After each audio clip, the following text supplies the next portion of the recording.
Click, click. All right, we are live. Hello, everyone. Hi. I usually wait a minute or two to give people time to come join us. And then do you see the chat on the side?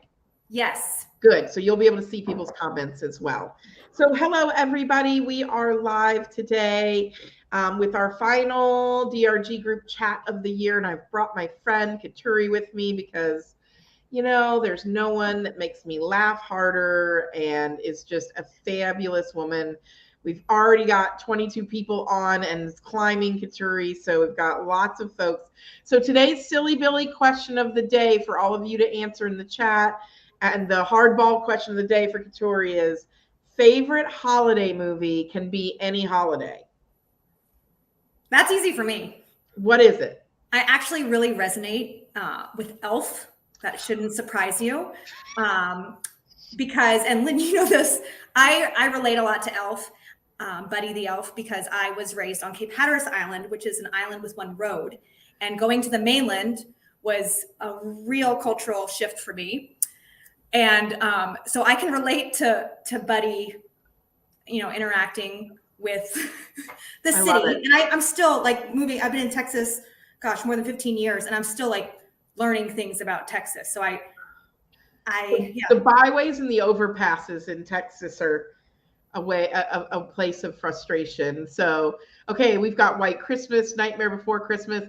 For me, I love The Holiday with Kate Winslet and Cameron Diaz. I don't think I've seen that. Oh my God, with Jack Black and a hot guy in it. Well, I can't remember hot guy's name. That is familiar. What's his name? Yeah, it can be any holiday. Doesn't have to be Christmas, but who's in it? Oh God. But for me, it's Kate Winslet and Jude Law. Jude Law is the guy lead. The hot guy is Jude Law. See, I think the hot guy is Jack Black but one of my favorite lines from the movie is, what you've got to have there, girl, is some gumption. And there's this old guy in the movie, and he used to write movies, and he misses the movie stars of yore, and he teaches her through watching them to have a little more gumption. And so that's a word that I would deeply resonate with, is gumption. With you. So, yeah, it's a winning movie. It's a great movie. Jessica's still in love with Captain Picard, so she's doing A Christmas Carol, which is great. I have to tell you, if you haven't yet watched the Netflix series From Scratch, okay, writing that down. You need a holiday cry, you literally can bawl your eyes out at this From Scratch. It is ball worthy. So it is great. So, the Christmas Box. Now I haven't seen that, Joelle. I'm going to have to look that one up. Everybody's I do love Love Actually, but I feel like Love Actually isn't just a Christmas movie. It's an all the time movie. And apparently they have a special out on like the something anniversary of Love Actually. So, I also love the animated Christmas Charlie Brown special with the tree. And I just love I love the soundtrack, and it just makes me happy. So, and the Grinch. The Grinch is a good classic, and I like the Jim Carrey version. Yes. From Scratch is really well done. You're gonna cry. Like, okay. I love Charlie Brown. I love Charlie Brown in general, because I feel like sometimes when I go to fundraising conferences, I hear the teacher wah, wah, wah, wah, wah, wah, wah, in my ear. Oh, Muppets Christmas Carol. That's a good one. That is. I'm a Muppets fan too.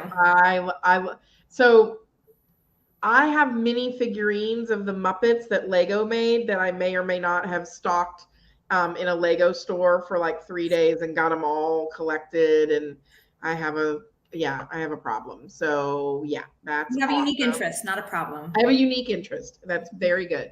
So Katuri, I am so excited. We have known each other for forever through case conferences and just having a good time, but you always make me feel empowered as a woman. You always make people around you smarter, better, happier. But why don't you tell the crowd today what you get to do for a living in your current role? And then we'll start talking about fundraising and open it up to questions. But I can't explain what you do really well, so I'm going to have you do it. Well, the easy answer is I get to do all of my favorite things now in my current role. I work at the George W. Bush Presidential Center in Dallas, Texas. So you work in politics then? No, you don't use that word here, Missy. We're about policy, not politics, and we're about convening, and we are about it is truly the most values-driven place I've ever worked. People of integrity. So we're really focused on convening the left and the right, and we combine ideas and action, kind of like a think tank, do tank around policy to promote opportunity for all. So that's economic opportunity, that's helping veterans, that's helping women, that's helping with social mobility, education, all of that. We work on strengthening democracy, which is so critical. We just hosted the Struggle for Freedom last week. It was incredible conference on strengthening democracy. We've done events on voting integrity and making sure our systems and our democracy is working well. And thirdly, we advance free societies, free people, free societies. So we do a lot of work with women in Afghanistan. So like human rights globally, we do a lot around women's health. It's just a really meaningful, far-reaching place to be. So I'm a frontline fundraiser here. So I was a vice president at a university, and I really, really missed all the fundraising, frankly. When you're in that role, you're crisis management, doing a lot of things that aren't fundraising and mission, directly tied to the mission. So I wanted to go right back to the mission. So now I fundraise for the Bush Center, major gifts. And then I also work as a consultant for Paradigm Advancement Group. So I get to help nonprofits, kind of like, that's where I use my nerd part of my brain. Oh, we're both nerds and proud nerds. I love that. So you transitioned from higher education into fundraising for policy work, fundraising for collaboration. What's been the biggest difference between the two, not organizations, but fields, let's say? Efficiency. We have a lean and flat budget. We do more with less, and we're nimble. And higher education by design. I was in public higher education and public regional institutions. So there's a lot of hierarchy. I can't even say that word. A lot of this bureaucracy, red tape. A lot of red tape. And funny enough, a place with the name we have on it is not bureaucratic at all. It's democratic in process, and it's highly efficient, which is fun. And then also the kind of scope of the work. And it's because I was at Public Regional, which is a very community-based fundraising and region focus. I went to public regional university myself, so that was important to me. But what we do here is presidential level and global. So it's a very, the breadth of what we do is just really incredible. That's awesome. So you're closer to the mission. You can see the impact more. And I think it's an example from, when you were working in higher ed and the Bush Center came to you and kept recruiting you, you were like, no. I thought they had the wrong girl. Actually, I told my VP that. But it turns out it's exactly the right fit, and I'm going to retire here. I love hearing that, because I think for many of us, we think we know what we want, and we think we know the kind of organization that's going to get it for us. And sometimes it's in a complete different direction that you never expected. It is. And it took COVID for me to really kind of realign my values. I realized that my life and my values were not aligned, and I needed to get back to that. And so that took me really rethinking everything and aligning those things. And I realized I was out of alignment. I wanted to be somewhere I could add value and I would be valued. I wanted to, I just realized I was not where I need to be for the next few years. And so that took me taking my ego out of things. I had worked really hard to become a vice president. And I had a lot of mentors saying, Katori, people work boss lady lives to be in your job. And I got to the point I said, let them have it. I realized I'm a single parent, full time. My little girls are my life. I wanted to enjoy their life. And I wanted to just try something new. And I had no idea it would be the Bush Center. And by golly, it really is. And Katori and I share something in common, that we both studied Spanish in undergraduate. So we can go and order, dos cervezas anytime you want us to. So I feel like people who speak languages and appreciate culture also appreciate bringing different types of people together. Yes. And that's something that you get to do in your work. So today we're going to talk all things donor relations, fundraising. So y'all, if you have questions for me, for Katori, just please type them in the chat. We're going to get to all of your questions. We just had Giving Tuesday yesterday. Boy, was that a lot. And what's interesting is I received tons of emails, as I'm sure you did, as I'm sure we all do. And then today I started receiving emails like, yay, you helped us do it. And I'm like, I didn't give to you. So it's very interesting. I got some pre-set up celebration emails and I was like, but never mind. But I want to tell you the story of a Giving Tuesday gift that I made, because I think you will appreciate the amount of personalization that went into this. So I received an email from Canine Assistance. It's a nonprofit organization in Georgia, and they train animals to be service animals, not emotional support, but service animals. So people who need to be alerted to diabetes, healthcare workers that bring animals into hospitals for children, blind people who need assistance, all kinds of service animals. And I got an email from one of their service animals asking me to make a gift on Giving Tuesday. It was positively, PAWS, positively wonderful. I have to say, not only was the email clearly written by this cute dog, right? But the button was targeted, like it was like, place your paw here. Like it was themed right through from the start to the finish. I mean, it said a message from Peppa, the future service dog. And it's like, good morning, friends. I woke up with my tail wagging because it's Giving Tuesday. And the button says pause and donate now. Cute. Right? Loved it. I made a gift on top. I already give to them monthly, but I made a gift on top. And then I received my thank you from the dog, right? But on top of that, about 2 to 3 hours later into the day, I received an email just to me from one of their board members. And it said, thanks for all you do. We can't do this without you. And she said, this is a pic of Sam's, who was in service and then a hospital dog. And he served so many people with like you before, and thanks to you. And she sent me a photo of a dog. Now look.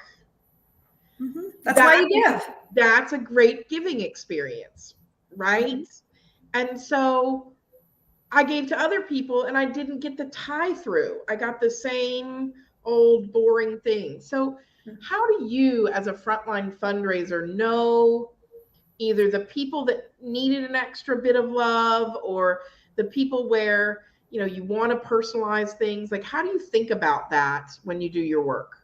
I love that question, because it hits on one of my favorite things in life. And I'm just very curious in general. And I'm especially curious about people. I like reading books about, people in their lives. I like painting portraits of people. I like reading autobiographies because I like to understand people. And fundraising is about learning people. It's not about their passion. It's about learning the inspiration and the driver behind the passion. What's the motivating force? And I think as frontline fundraisers, of course, I'm a listen the ask kind of person. But when I say listen, I mean really listen. Be there fully. Ask exceptional follow-up questions. Master the art of silence. And really get in there and understand what's driving someone's behavior, what's driving their interests. Because then you can use that for your stewardship approach.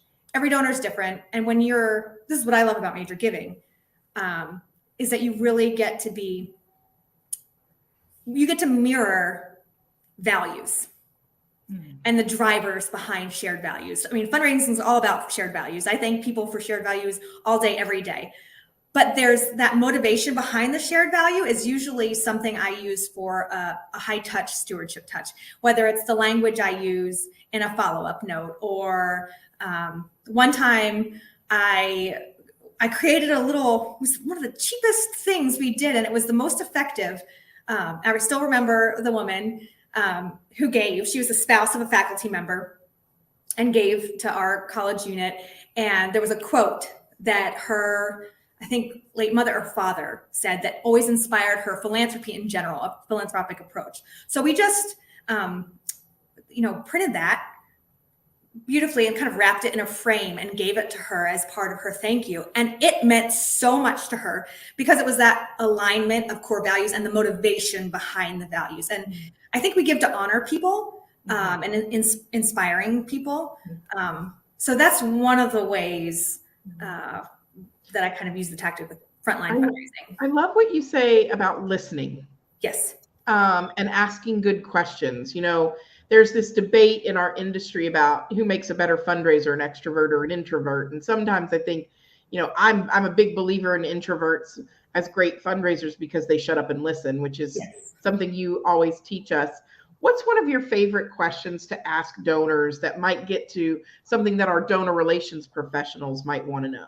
I have a list I've compiled over the years. And it depends. This is classic consultant answer. It depends. But it depends on where I am in a conversation. Some of my favorite questions are just tell me more. That's the easiest one that really helps me. Like, tell me more. But if it's a discovery visit or an introductory visit, so I've been doing a lot of introductory visits in my work because it's my first year or year 2 now. So I'll start with something, my favorite first question on an introductory phone call or whatnot. In fact, I talked to the sweetest man who's taking care of his wife in a facilitated living community in Washington last week or the week before Thanksgiving. And I just called. I had noticed he'd been giving for a long, long time. And we hadn't really done anything major with him, but he's a significant, I could tell there were shared values. So I just called and I thanked him. But my first question to him, and what I like to ask people is, tell me about your inspiration behind giving here. Because that gets to the shared values and it's open-ended enough that they can take it anywhere.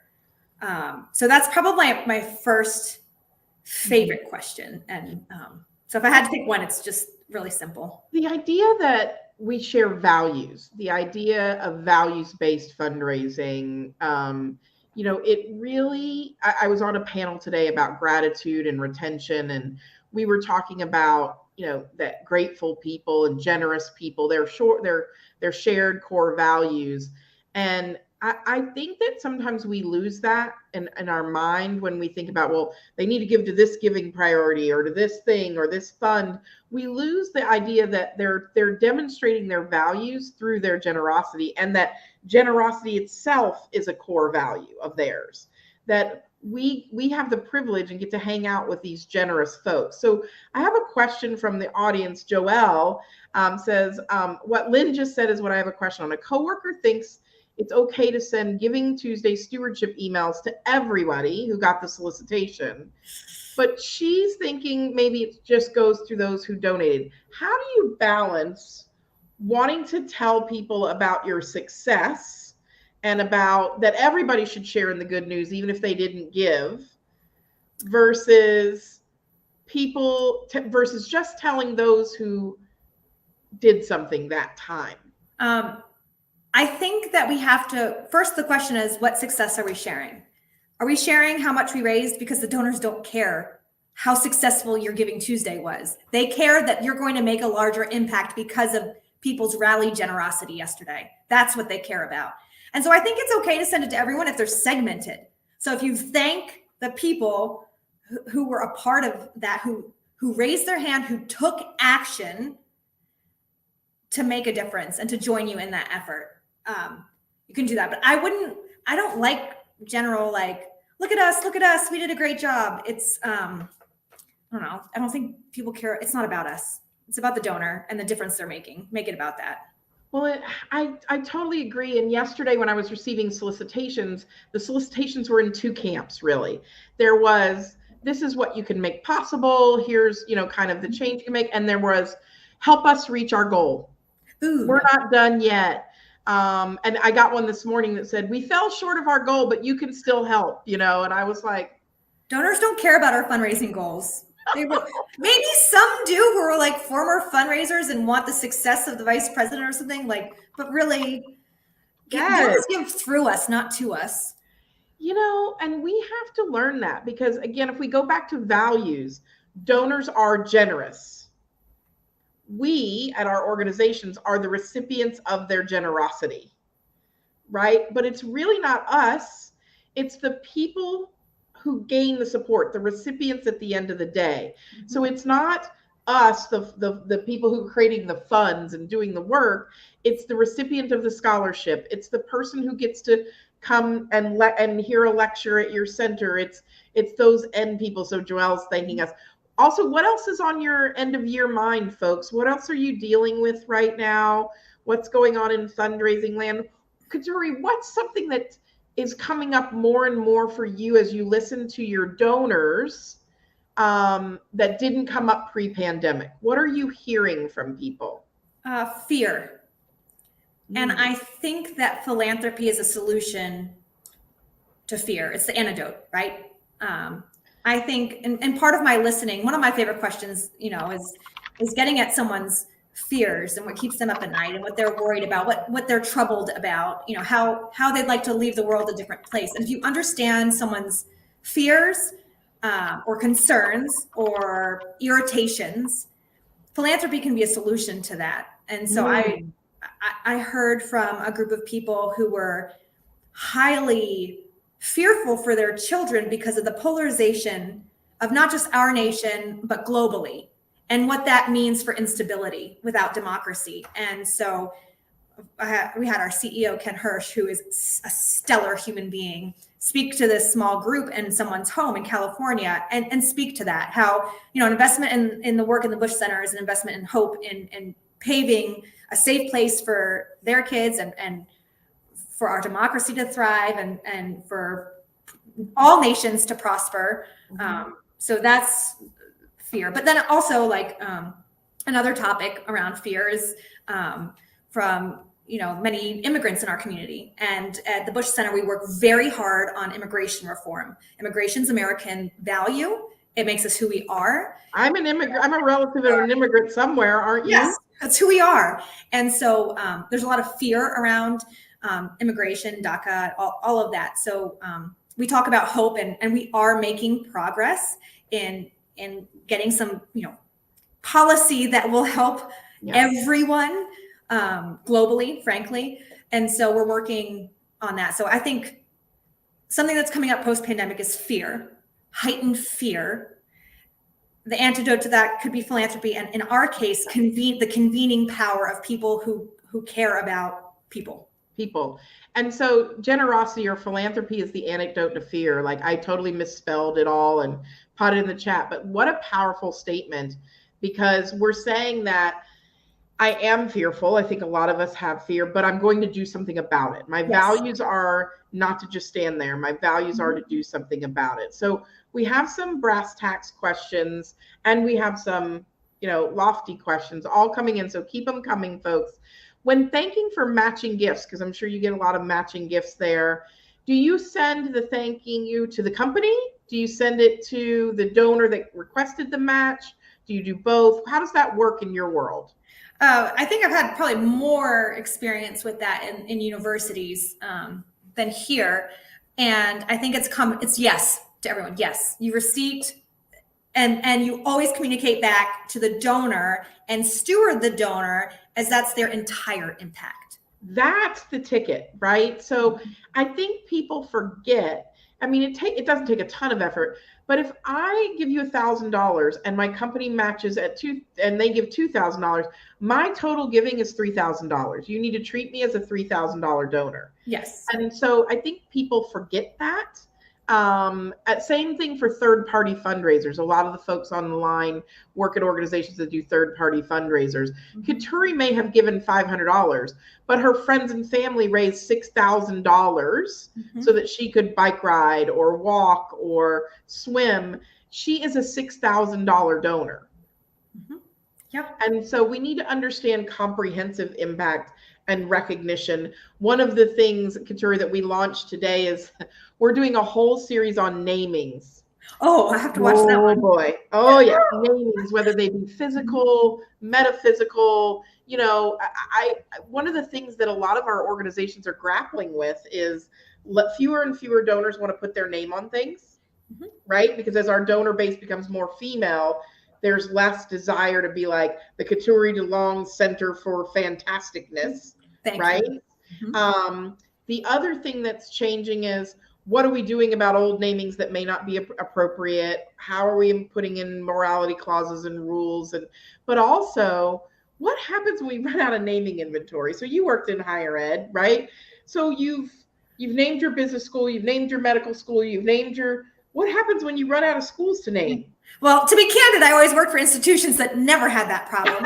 We're young cultures of philanthropy, so we were establishing that. So the ticket is push those donors down to mid-regionals. Yeah. Well, I did work for some independent schools that had that problem, if you call that a problem. But I think you just go back to the impact. Donors aren't giving to have a name somewhere. I think if you're continually, I'm going to put on my consultant hat on here. I think it's time for us to engage goals and namings differently with campaigns from the beginning. So we hear so much about stewarding on the end, the impact, but why not from the beginning instead of a number goal or this number of schools named goal? How is it you get, for instance, I have a client that works in the coding space. So how many more students and teachers you get on STEM education?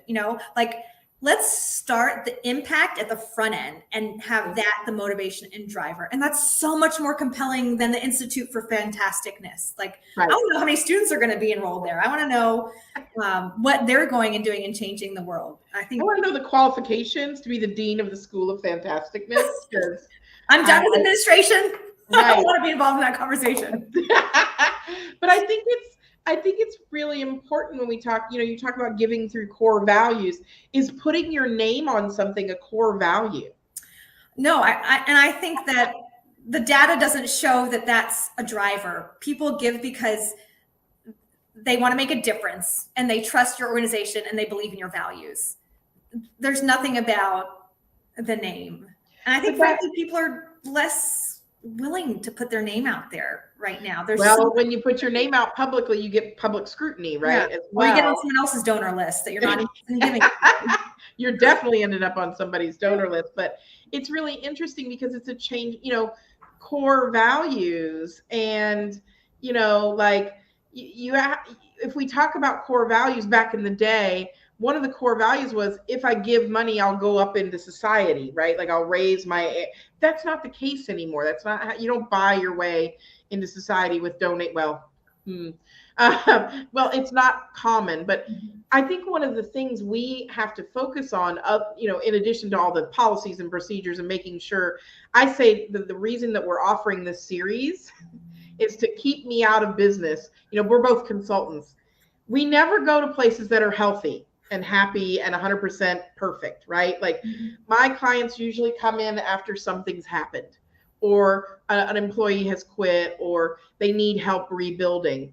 And oftentimes a good policy, good preparedness would have gotten them out of these problems, and they would have never had to see me coming on their Zoom. Do you know what I mean? Yep. And so some of this is an ounce of prevention, and some of this is also the changing landscape of values-driven philanthropy, values-driven giving and generosity. And so one of the questions I want to train fundraisers to ask, instead of saying, now what do you want to put your name on, is, what do you value from us? Is it impact reporting? Is it, is it meeting the beneficiaries of your support? So I'm going to ask you, because you've been in a variety of shops, and Kevin just played devil's advocate to me. How do you know when you're in a healthy fundraising shop? I think tenure is a big part. That's what attracted me here. There's a lot of fundraisers here who have been here for more than 10 years. A lot of the fundraising team has been here more than 10 years. They've had 3 CEOs since the founding of this. To give you perspective, this spring, are celebrating our 10-year opening of the Bush Center and the Bush Library. So 10 years here means forever. Yeah. Right. So I think that tenure tells a lot. Mm-hmm. And fundraisers come here who have worked other places, and they say by far this is the best place they've ever worked. And I'm still, the two people who followed in my footsteps, I'm still in communication with, helping, getting insight on people they've been helping. They come to our last year, our end of the year staff party. We invited everyone who had worked there before, and they came. That's a healthy work culture, you know, like you still want to be involved in a place you haven't worked for in a year. Mm-hmm. So that's a healthy culture. Yeah, that's what I see. What about internal stewardship? Is there internal stewardship in your workplace? I think it starts. What does that look like? Onboarding starts from onboarding, just like fundraising. You know, it's like the first date. Healthy onboarding, comprehensive, collaborative onboarding, organized. Actually, for me, I think it started in the interview process. So I was interviewing many places at once, and I got, you know, different offers from different places, and an interview shows so much about a culture, so much.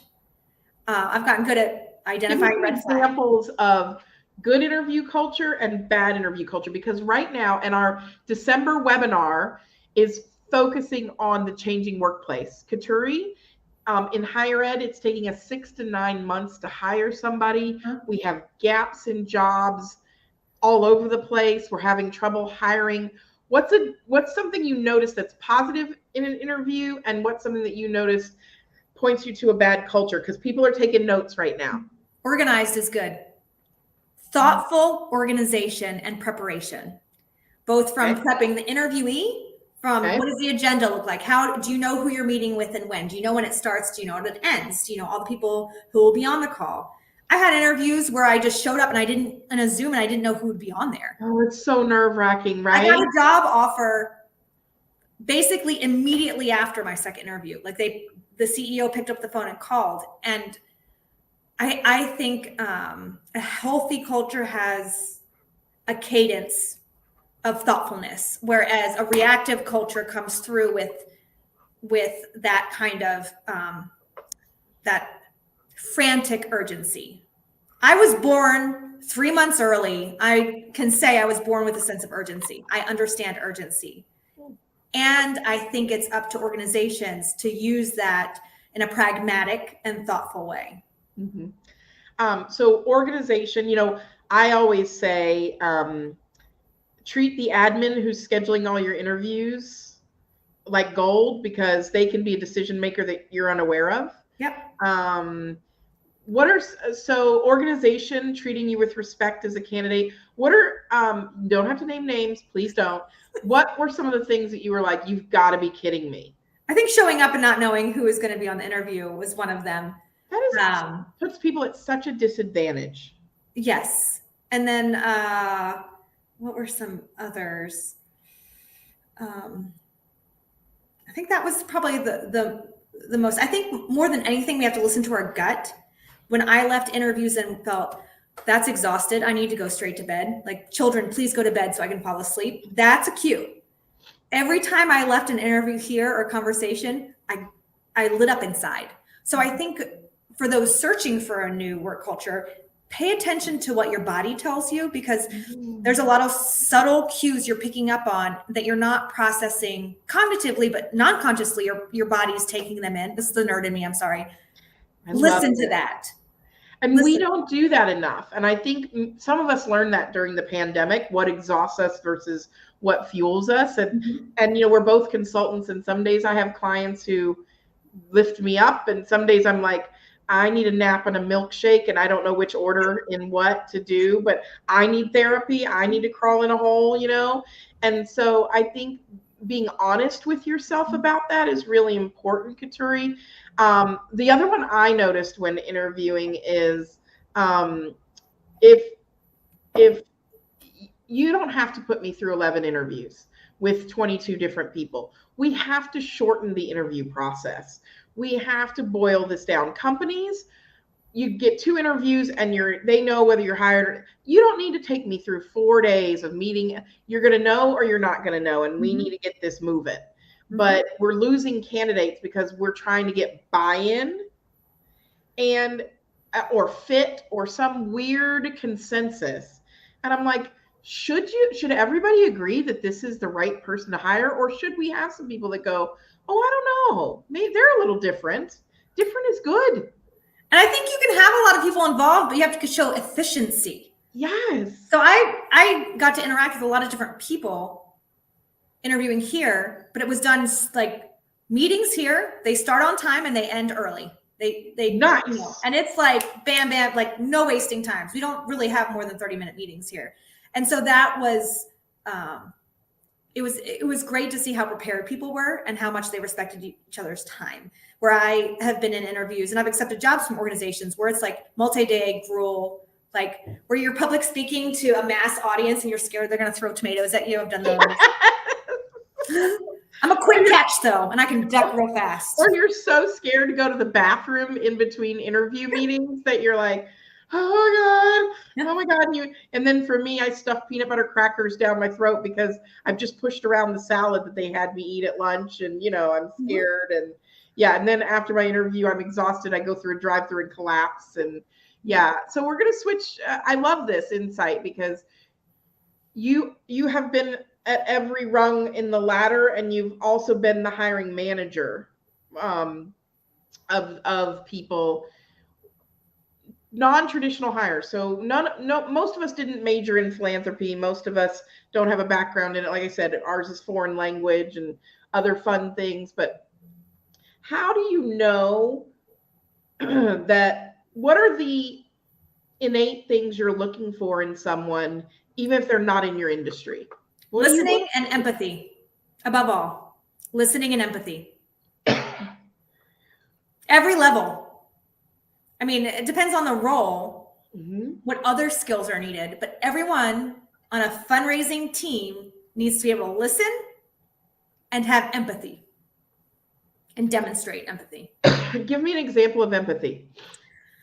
Perspective taking. So,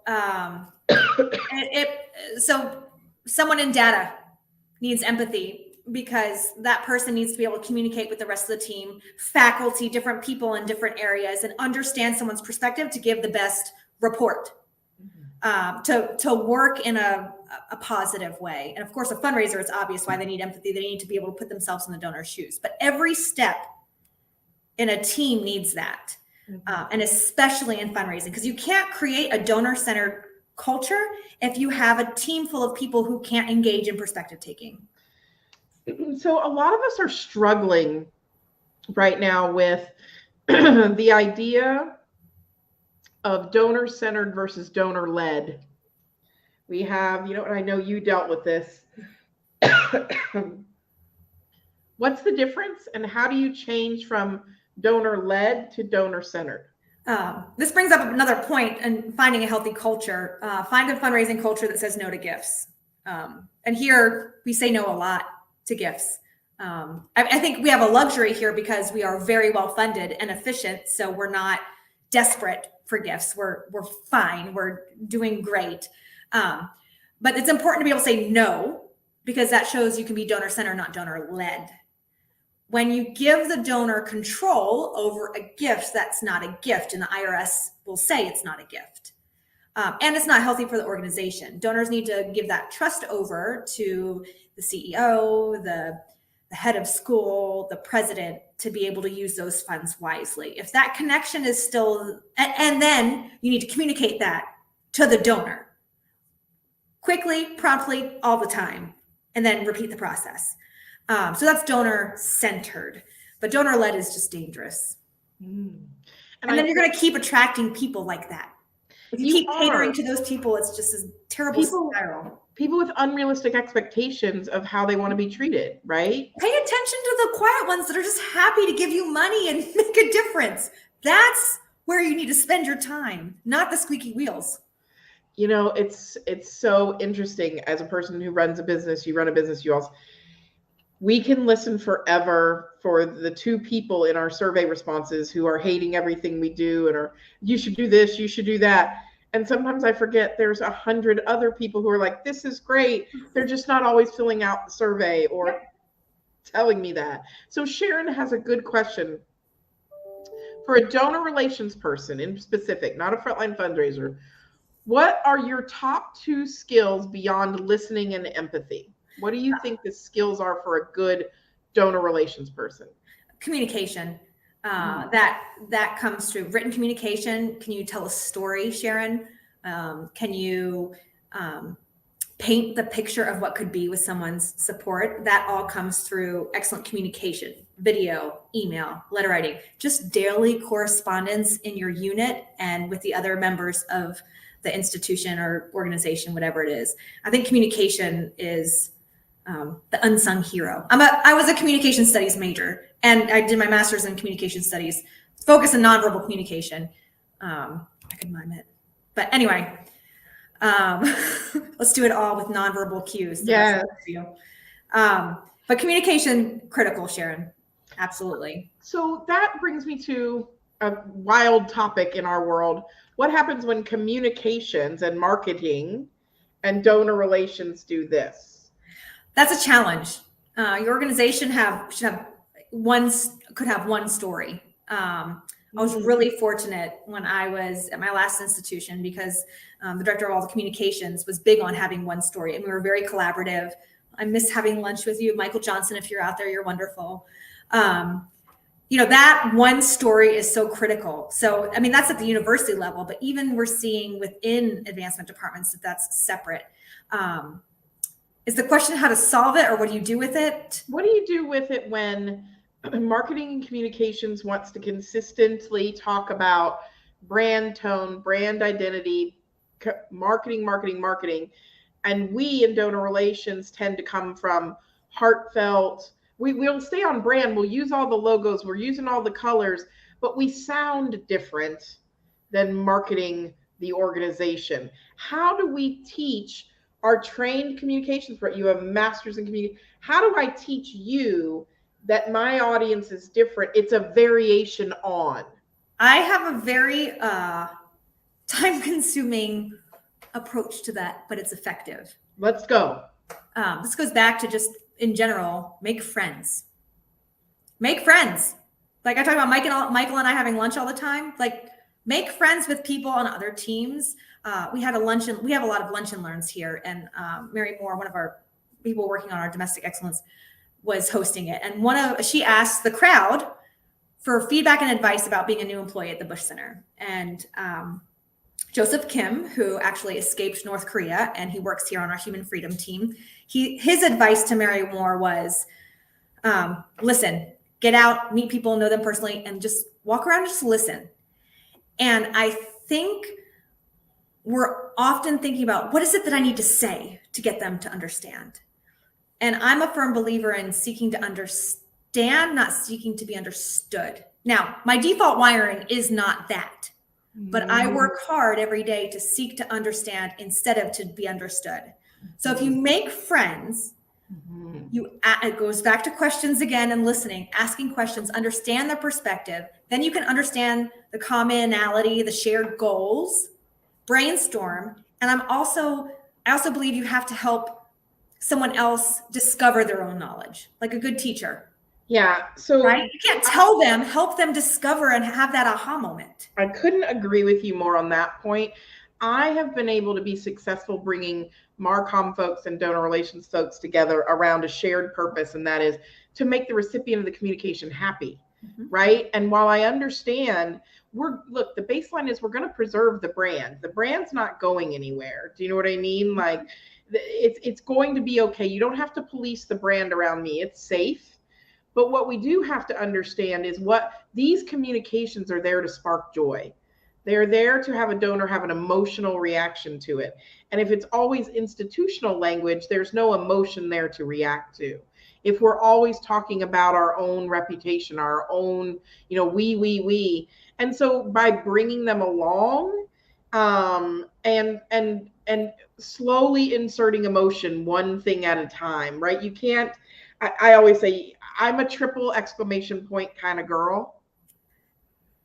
I got exclamation point disease. It's everywhere. I have to go through and like delete them in my emails. I do too. It scares the crap out of the communications people. They're like, whoa. And I use caps and I use, words like love. And you're too excited, woman. I am excitable and passionate. And I want my writing to be that way. And they're like, oh God, this is not on brand. And I'm like, but it is. Yeah. It's just for a different market. And so I think the importance of making friends, making allies. How can I help you look better at your job so that you can help me look better, rather than seeing them as foes? It's how can I what can you educate me about, and what can I educate you about? Because I think we both have a lot to learn from each other. Stop telling people things. Ask them things. Right. Like, so Cheryl says, making friends is deep and brilliant. I'd ask Katuri how she lets the value of cross-department friendships be tangibly valued. Be tangibly valued. You mean like respected by colleagues or your organization? Or leadership, or I think people are always watching. And I think the more people notice very little things. They notice who walks around and gets to know everyone and their pets and their kids and their interests and hobbies. And they notice the people who stick to themselves and focus on their own agenda instead of the mission. So I don't think you have to worry about so much as it being valued as that much it's adding value. Like the act of doing it is going to add value, and it's contagious. Well, I was just going to say, I'm not keeping track necessarily if somebody notices that I'm being a good collaborator. What I'm doing is being the kind of person I want someone else to be for me. Yep. And hoping it wears off on them. And good makes more good. The person I tackle is always my harshest critic. I go for them. I will wear myself out trying to get them to love me, if you know what I mean. And some days I lose and I don't. But every now and again, I can make them turn a smile at least, or laugh during a meeting, or, sometimes it's just bringing good energy into the workplace. And Tim was talking about, he had a whole day of interviews and he met with the HR person and said, this is not a fit for me. And he said, I love it here, but the person I'd report to, they were hostile to me all day. Like, who wants to work with that? Tim, I've had the opposite. So I knew I was coming in. They were bringing me in as a senior director, and the entire staff took me out to lunch. And literally at one point I said, I have to go to the restroom. And I went and locked myself in the restaurant restroom and basically phoned a friend and was like, am I a bad person? Like, what is going on? Because they were attacking me because they hadn't had a boss in 6 months and they didn't want a boss. And I wasn't going to be a boss. I was going to be their leader, but they weren't going to give me a chance. And they were like, you're dead on the water. The moment you arrive here, we're going to undermine you. Like, you won't survive this. And then they went back into all the interviews and pretended like that had not happened at lunch. It was like, it was the worst rom-com gone wrong I had been in a while. And I'm literally sitting in the bathroom stall, but I put myself back together and I go back out there and stir my salad around more and watch them judge me and tell me all the things they, well, I don't believe this and we don't believe, you write about this. And so at the end of the day, I met with the vice president and she said, gosh, this would be amazing if you could come here. And I said, I'm going to withdraw today. And she said, what? Did you not have a great day? And I said, I had a great day, but let me tell you how lunch went. And I literally gave her a play-by-play. And I said, and here is my call log from my phone, calling my friend from the bathroom, because it was either cry or get back on the horse, because that's how abused I felt by the team. And so I said this, until you get a hold of that team, you will not be able to hire a great candidate. Yeah. And she said, we had no idea. And I said, how many people have you interviewed? And she's like, and I said, no, it's fine. I'll help you as a consultant. I'll help you as a friend. But and she goes, you're our 12th. And I said, I guarantee you every single one of them has been to a lunch like that. None of them have the gumption coming back. I'm glad you do. It helps the organization. To help the organization enough to tell you that your people, it's bad enough when you go in as a director and you got to collaborate and make friends. I don't need my own team shooting at me. Mm-hmm. And I know I'm a personality, and I know I'm not somebody's cup of tea, but I am somebody's shot of tequila, right? But I'm not going to have my own team shooting at me and have to fight all the other stuff. And the VP and I are still friends to this day. We help them as a consultancy all the time. Mm-hmm. They found the right person, but they also cleaned up their own house. Well, you're hitting on a core value that I think we haven't spoken directly to, but we've hinted at all day, is authenticity. And when we talked about shared values and aligned values and alignment, and that when we operate with authenticity, like so much good happens. What's meant for us happens. What's meant for the organization happens. But it takes gumption. It takes courage. It but you know what, Katuri? I think some of my best friends, not only in industry but in life, come from being 100% authentic. Yeah.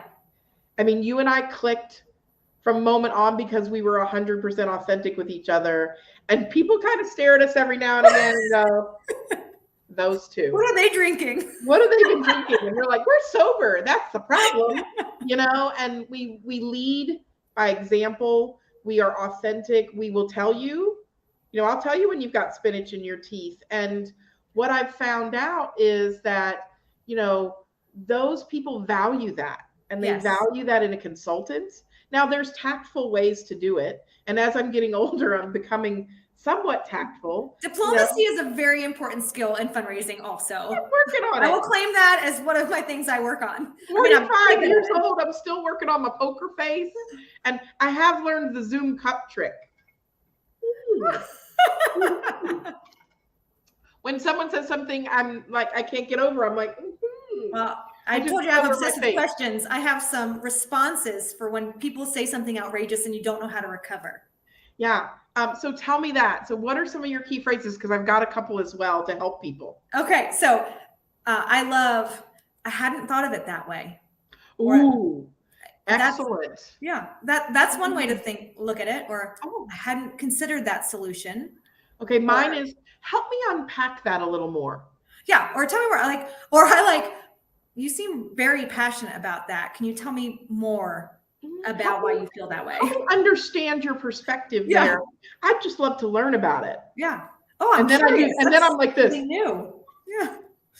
I've heard some like outrageous things before. Not here, thankfully, but but and I think people are trying to be vulnerable, and I appreciate the vulnerability, or they're struggling with something that we don't know about or things like that. But every now and again you have to go, I think we have to genuinely, again, this goes back to curiosity. Yes.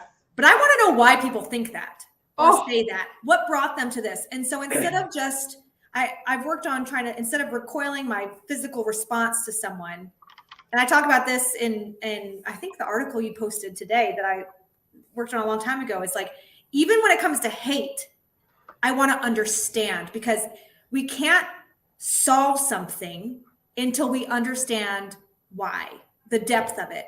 So yes, I'll listen to some crazy things, but it's so that I can better help understand. Yes. And better to end hate eventually. Like if I truly understand why someone's saying this, maybe I can ask a question in the future to someone who says that, or maybe I can, kind of subtly have an impact to help them discover their own knowledge or like have an awakening.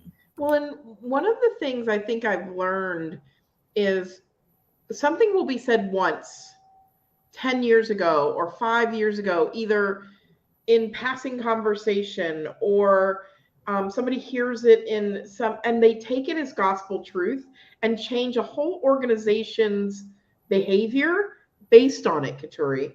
So like, one donor doesn't like that, and we just... No, I'm a big data-driven person. Data-driven decision-making is where and recent data-driven.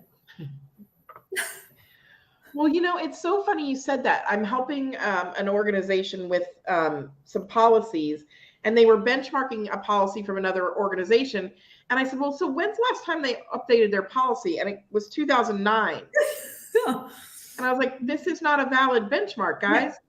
This is like, oh, And to I don't be know. fair, some of the larger like organizations who are bringing in tons of money don't have to be as vigilant about a lot of that, because the money's going to come.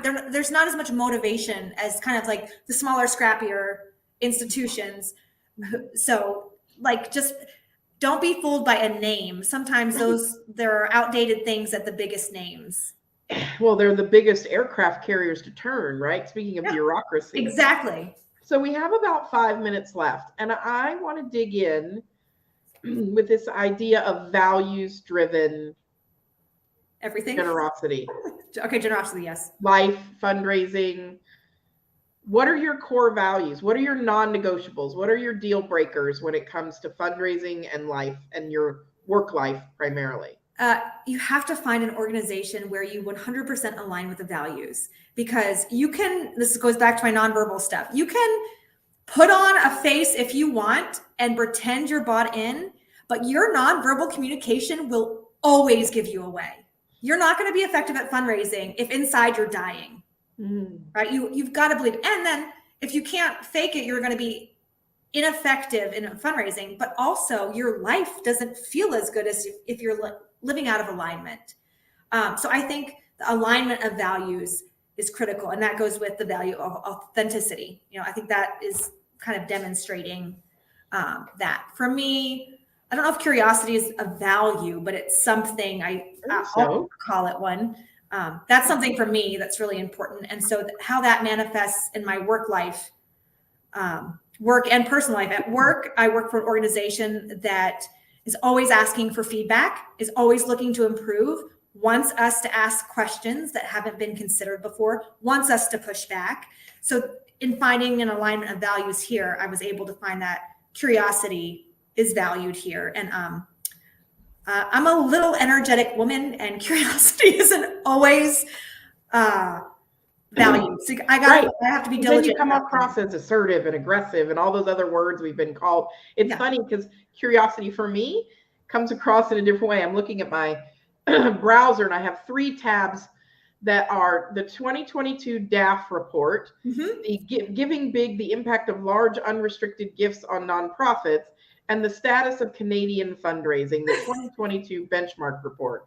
I am a curious nerd. Yes. I want to read the data because, as I've told you and many others, I don't want to hear Bob doesn't like it. I want to hear the data so that I can combat all those feelings and that passion and say, well, 72% of our donors are going in this direction. So I'm going to go with the 72% rather than 28%. Yes. I think it helps us be more effective organizations, but I've also learned to channel my curiosity in non-threatening ways. I didn't realize that my curiosity can be very threatening depending on the security of a person. So I've learned, I get in intense mode, which you have seen. And when I would have meetings with faculty, where it's a topic that I don't understand, and I'm like so insatiably curious and I want to understand, and I get in intense mode, because on a donor visit, I can be laid back. And an internal visit, or meeting, I should call it. So I learned to ask permission at the beginning and say, I'm really curious and excitable. I'm very interested in what you're working. Is it okay if I ask you questions during our conversation? It's just because I'm really interested in the work you're doing and I want to help you do more of that. And so I would learn to ask permission. So A, they weren't caught off guard by this, whatever this is, me. And 2, they understood my intent. I wasn't trying to prove them wrong. I wasn't trying to fact check them. And so that helped. But it took me a long time to learn that skill. Also, I've learned not to ask questions in group settings when there are leaders or directors who are easily threatened by that or want to be the person who knows the thing. So I've learned to have a conversation later or have it in person, because I'm very direct. Yeah, I'm very direct in my writing, and it can bite me. Me too. My emails are short. We chat all the time, and it's blah, blah, blah, blah, blah, and that's fine between us. But I think other people. And in person, I'm not threatening. No. So I've got to use that to my ability. He's adorable and always has cute shoes, and you know, and it's I'm always all standing put even though it together. looks like I'm sitting. That's how miniature I am. But all that to say, so here are some of the key takeaways for our audience today. Yeah. Philanthropy and generosity, not only is it a value, it is the cure for fear, right? It is the antidote for fear. I loved hearing that. I loved you being vulnerable and saying, I have to channel my curiosity in a non-threatening way. It goes back to what I was talking about with gumption, right? In our movie, but also knowing what a healthy culture is and how to spot that. That has been a lesson today, a gift you've given my audience today. So I just want to say thank you for coming, but also thanks for being my girl. We Thanks. have so many fun chats. She's not only an amazing leader and consultant, but she's one of the best, most kick-ass moms I've ever met and derives such joy from her girls. And that fills my bucket because she gives a great example of what it's like to have balance. And you can't do it all, but boy, is she just a magnanimous spirit. And she and I met during volunteering. So she has a big heart for not understanding boundaries at all and doing everything. So I'm the same way, but Getting better. I'm improving. Yeah, we're getting better, Katuri. But one day at a time. Thank you so much for sharing. Thank you, Lynn. Thank you, everyone. It was a joy being here. And if you need to, you can reach Katuri on LinkedIn, and we will talk with you all soon. Thanks, and have a great end of year, everybody. Bye.